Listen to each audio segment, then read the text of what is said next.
আহারে গাছটা শুধু উঠাইলো, এটা কি আর হইব?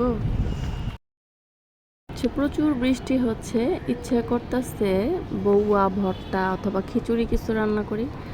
তো ভর্তা বানাবো এই ঘাটকুল বলে, আমাদের এলাকায় বলে ঠারকন পাতা। এগুলো আমার টবেই ছিল, এখান থেকে কিছু ছিঁড়ে নেই। টান দিলে হ্যাঁ উঠে আসে। বিসমিল্লাহ বিসমিল্লাহ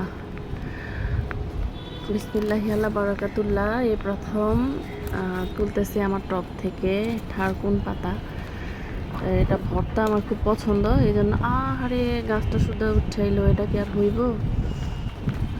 এটা কি আর হবে? না, এখান থেকে আর তোলা যাইব না।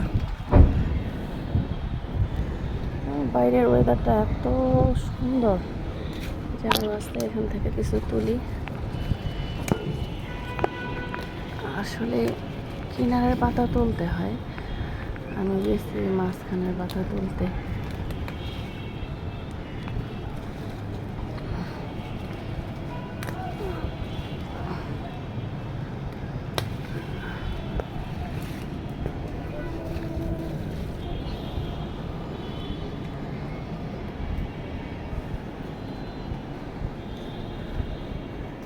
এই কয়টাই ভর্তা বানাই, এগুলো এখন খুব সুন্দর করে ভর্তা বানাবো। আর বউয়া বৃষ্টির ওয়েদারে বউয়া ভর্তা খুব ভালো লাগবে।